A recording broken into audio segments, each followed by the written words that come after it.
مدینہ کی خاموش رات تھی۔ زیادہ تر لوگ سو چکے تھے۔ ایسے میں ایک عظیم رہنما اکیلے شہر کی گلیوں میں چل رہا تھا۔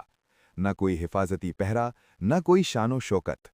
یہ تھے حضرت عمر بن خطاب رضی اللہ تعالی عنہ، امیر المومنین، جو خود اپنی رعایا کے حالات کا جائزہ لے رہے تھے۔ اسی رات انہوں نے ایمانداری اور اللہ کا خوف کا ایک ایسا منظر دیکھا جو ایک خاندان کی تقدیر بدل گیا اور قیامت تک کے لیے ایک سبق بن گیا۔ ایک رات حضرت عمر بن خطاب رضی اللہ تعالیٰ عنہ لوگوں کے حالات کا جائزہ لے رہے تھے اور ان کی خبر گیری میں مصروف تھے کہ آپ رضی اللہ تعالیٰ عنہ کو تھکاوٹ محسوس ہوئی تو کسی گھر کی دیوار کے ساتھ ٹیک لگا دی۔ آپ رضی اللہ تعالیٰ عنہ نے سنا کہ ایک عورت اپنی بیٹی سے کہہ رہی تھی، جاؤ اٹھو اور دودھ میں پانی ملا دو۔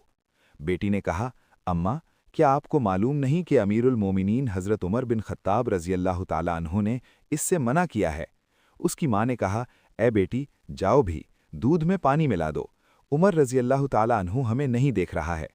اس لڑکی نے جواب دیا، اماں، اگر عمر رضی اللہ تعالیٰ عنہ ہمیں نہیں دیکھ رہا تو عمر رضی اللہ تعالیٰ عنہ کا رب تو ہمیں دیکھ رہا ہے۔ حضرت عمر رضی اللہ تعالیٰ عنہ کو اس نیک لڑکی کی بات بہت پسند آئی۔ اپنے غلام اسلم کو، جو اس وقت ان کی ہمراہ تھے، فرمایا، اے اسلم، اس دروازے کی شناخت رکھنا اور یہ جگہ بھی یاد رکھنا۔ پھر وہ دونوں آگے چل دیے۔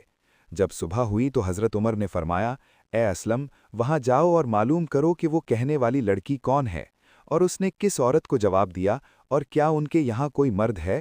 اسلم معلومات لے کر واپس آئے اور حضرت عمر رضی اللہ تعالیٰ عنہ کو بتایا کہ وہ لڑکی کمواری، غیر شادی شدہ ہے اور وہ اس عورت کی ماں ہے اور ان کے پاس کوئی مرد نہیں ہے۔ حضرت عمر رضی اللہ تعالیٰ عنہ نے اپنے بچوں کو بلایا اور ان کو حقیقت حال سے آگاہ کیا۔ پھر فرمایا، کیا تم میں سے کسی کو عورت کی حاجت ہے تو میں اس کی شادی کر دوں؟ اور اگر تمہارے باپ میں عورتوں کے پاس جانے کی طاقت ہوتی تو تم میں سے کوئی بھی اس لڑکی سے نکاح کرنے میں مجھ پر سبقت نہ لے جاتا۔ حضرت عبداللہ نے کہا، میری تو بیوی ہے۔ حضرت عبد الرحمن نے کہا، میری بھی بیوی ہے۔ حضرت عاصم رضی اللہ تعالیٰ عنہ نے کہا، ابا جان، میری بیوی نہیں ہے، آپ میری شادی کر دیں۔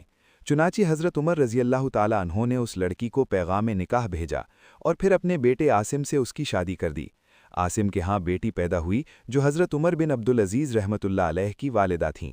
حضرت عمر بن عبدالعزیز بن مروان کے سب سے زیادہ عادل حکمران اور 5ویں خلیفہ راشد تھے۔